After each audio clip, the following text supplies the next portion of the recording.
Welcome to another online Personals Watch interview, and this is actually the first of a great many interviews we hope called Service Spotlights.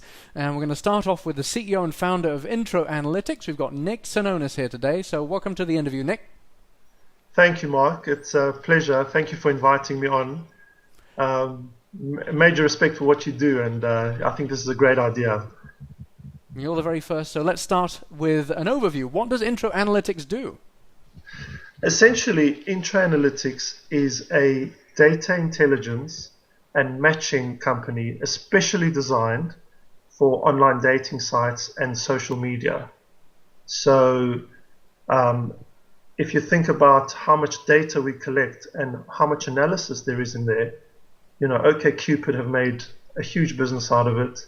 Match.com has recently mentioned they've got a team of 10 to 11 people who just do analytics and matching. There's a whole side of the business that needs constant analysis, and from an intelligence gathering perspective, it's something that is very hard to do because there's so much data involved, because there's so many variables. But from the essentials of a dating site to actually match people, we actually look at what behavior people emit online, and that's actually very, very important. And from that, we can actually, without people explicitly saying what they like, we can start looking at what they're doing and matching people from that. I remember back in 2004 when I was working with Cupid.com, I had the opportunity to go and pay Professor Dan Ariely a visit while I was at MIT. And Yes. it was one of the most magical meetings I've ever had. And the key takeaway that I had from that meeting was that, people tell you who they are, but they don't really know. People have some idea of what they're looking for, but they don't really know. Their behaviors are a better indicator, he said, for who they are and what they're looking for, the way they behave. So that's why I've been very keen to, I thought it'd be good to start off with Intro Analytics with this thread. So who's the brains behind Intro Analytics, and what's your founding story? Well, the brains is myself and Gavin Potter, who I literally knocked on his door one fine morning. And as you know, Mark, I started a website called yesnomaybe.com in 2006. Yeah. We were going to revolutionize the dating industry by this very thing, by matching, by analyzing your taste, and without you having to do much, by just saying yes, no, maybe, we'd be able to find you, a sweet spot of the people that you like. We put a lot of money into that project, and we soon realized that starting a dating site, and better than anybody else, is not necessarily about product but about marketing. So we kind of fell short on the marketing, didn't put enough effort into that. And the learning from that was that it was very hard to actually do the science to actually match people by behavior. But I had about 100,000 users, and I had a lot of data. I had a lot of yes, no, maybes. And I approached Gavin on this day. I knocked on his door. By the way, I came across Gavin because he did an article. There was an article in the Wired magazine called the Netflix Prize, and Gavin was number 5. And everybody was like amazed, who's this guy who's number 5 and he's not an institution like IBM or Bellcore Labs. He was just a guy in a garage. That was his username. So everybody was intrigued, and the reporters from Wired tracked him down and wrote this article about him, how Gavin has got his own techniques because he comes from a mathematical and a psychology background. And he's also got a very strong computer science background. So he's got a lot of, very good skills that combine together to form the basis of the product that we designed together. But yes, so going back to when I came back, I gave him all the stats, and I said, well, what can you do with my data? Within 24 hours, he had absolutely astounded me with what you could do with just this yes, no, maybe. In fact, he said to me, just look at the yeses and the maybes, the nos, don't worry too much about them. We want to look at positive signals. So there's a hint to anybody analyzing data. Why? But why just the positive signals? Why not the nos? Well, he just said to me from the outset that the nose, there's a lot more noise in the nose because Interesting. there's a lot of if you think about looking at signals, a pure signal when you're looking for a match, you're looking for a clean signal rather than something that goes up and down all the time. You want to get rid of that dirty signal. So there's a lot of washing that needs to happen with data in order for us to find, strong signals between people. And that's part of the kind of science slash magic that Gavin does. And I said to him, well, I think yes, no, maybe could benefit from this, but I think there's potentially a business here. So let's give it a go. Let's. I think this was September '08, and we launched at iDate in 2009. So we Right. used iDate as our launch platform. Of course, I knew quite a lot of the dating community, and we were able to kind of have personal meetings with a few UK guys, Smooch. So, it's one thing having the science and all the, doing the data crunching. We have that ability, but then to turn it into a product and make it easy for the customer to kind of be able to easily send you data via an API or, a huge data feed, and how do you handle that and what time of the day? There's a lot of operations and product management that need to go into that, and I guess that's where I And kind of tied that together. there's a lot of data for you to choose from. So what data do you prefer? What do you draw from? What data do you draw from primarily to establish the behaviors that you want to match? Right. So we look at implicit data. So initially we started just looking at implicit data, which is behavior. So we're not saying explicitly that I'm looking for a 25 to 30-year-old woman living in London. All I'm looking at is what Nick is clicking on, right? Mm-hmm. And then so we look at clicks, we look at winks, we look at messaging, but all we look at is the instances of that event and when it happened. Okay? Yeah. So we look at all the events that happen on a dating site, and some of them are stronger signals than others. So a message might be weighted heavier than a view, for an instance. But even from a view, this is data that somebody might not have been taking into account before when analyzing the data. But when you look at all the views of every single person, you can actually personalize the site for that user in a very one-to-one way. You're almost creating, a completely different window because there's a multi-dimensional analysis going on rather than this, just because you're 25 to 30, you can look at all the other people in a kind of a linear search rather than this kind of gray ballpark area search that we provide. Yes. So, Now, discovery is important for us, being able to put people into a position where they can branch off into areas they might not have thought of by doing an explicit search. one thing I've heard consistently is that the actual computing power needed to do this kind of matchmaking is pretty intense. Do you actually do the computing? Do you provide the computing power as well? Yes, I mean that's Great. yeah. I mean, so that's part of the part of our magic really is not being able to. We don't necessarily use Cray type computers. Just because computing has become a lot more powerful, but if you know how to optimize a computing hardware to make it sing and dance, we can actually get down to a low level read and processing of data.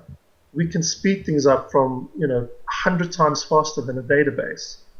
So we don't use databases, for instance. Databases would mean that it would take us days to crunch 6 months of one of our largest customers' data. I mean, if you think about what we do every day, Yeah. is we need to take today's feed and then apply it to the last 6 months to a year's activities, right? So there's hundreds of millions of records that we have to go through on a daily basis and work out the incremental. So what's changed, and send back to the dating company only the changes. So we're actually providing. We do a big crunch initially so that they can see their database with all of the recommendations that we would make for each user individually. But then every day we need to keep that it's a moving target and a self-augmenting system. So we need to constantly keep that intact. So that's part Does of. this happen daily then? Do your clients give you the data feed daily, typically, and then you crunch? Yes. So we get I mean, this could happen, hourly if you wanted to, which is kind of near real time. You can process, we can do a lot of stuff real time. But in terms of being able to do a crunch, it needs to be done as a batch because we need to go back 6 months. Yes. For smaller sites with a couple of thousand users, it takes seconds. Yeah. But for the big guys, and we don't just do one site. Some of our customers have got 66 different networks within their within their companies. So we process those separately, and they need to be crunched on an individual basis. You, on your homepage, say that you help companies, internet dating companies, make 30% more money, I think, on the homepage? Between 10 and 30%. How? Yeah. So, judging from what we've seen in the industry, the recommendations industry, so we've taken some stats of our own, but as well as what the industry does. So Amazon's stat is 35% of sales come from recommendations. Yeah. And why is that? Because every single page and corner that you look at Amazon, there's a personalized section just for Mark. Mark. Oh boy, have I bought so many books from that? You bought Dan Ariely, so you'll like the Black Swan. They can work out from a simple filter, a collaborative filter, what you might like, because others are similar to you, and they can make that recommendation. It's not way off what we can do with what we do with dating, but with dating there's a two-way relationship, right? Yes. Just because I like her doesn't mean she's going to like me back. But when she does, I can actually tell you that in advance. Okay. So there's 4 areas we look at, and that's user activity. So we think if we can show you more of what you like, we will keep your attention on the site longer. Okay. So if you like Susie, you might like Jane, you might like Angie, and they're kind of roughly the same type of person that you're looking for. It's still your final choice. We're not saying, this is a perfect match for you. We want to put you in that exploratory phase. So if we can give you more people that you like, you'll stick around longer. We think you will convert higher, but people need to trust you that you're not faking it, that you actually have got real science doing real things. You have a wonderful vantage point in the industry. You have this point, seating point, where you can actually observe a lot of behaviors of users. What would you say is the most counterintuitive user behavior that you've observed? One of the things we found is, without a doubt, age. The older guys are a lot more loyal. So the over 50s won't switch dating sites that much. So once you have they stick around longer. Yeah. Well, that's a gem. Do you have any more of those? Well, as a simple rule of thumb, men look for half their age plus 7. Yeah. There's an old adage, but we actually tested it, and I think we wrote out something about it, but that's basically true. And that's other things we do for sites, is we can actually create stories for them looking at data. If somebody wants to go and look at something specific, are older people going to bed earlier, or do they stay up just as late? One of the things we've seen is males are up till all night, till all hours of the morning, but the females have switched off by 2 o'clock. So you might want to tell your male beauty sleep. Yeah, go get some beauty sleep. You're wasting the time. Nobody's online. So who's using intro analytics in the internet dating industry at this stage? So we have our biggest clients at the moment are global personals who are white label dating. I believe they're your clients as well. Yeah, sure are. So we know Ross very well. We do a lot of work for them. and we really think we work well together because they are at the cutting edge. They like new ideas. They are a young company. They are dynamic, and they pretty much are a new media company. They're looking at new ways to monetize and explore their data. So we're constantly doing a lot of work for them. And then we have quite a lot of free sites. We've got Free Dating, Smooch.com, Friends Reunited in the UK, Tango Wire in the US, and Afro Romance. Yeah, great. All right. So let's talk about money. Yes. So let's say I have a dating site client who has 100,000 paying members and several 100,000 registrants at any one time, but 100,000 who are actually using the site on a monthly basis. What is it going to cost me to use Intro Analytics? So 100,000 paying members a month? Yes. And the paywall is set up such that the 100,000 members are the ones getting the matches. That's one of the membership benefits. So they're the ones you're crunching.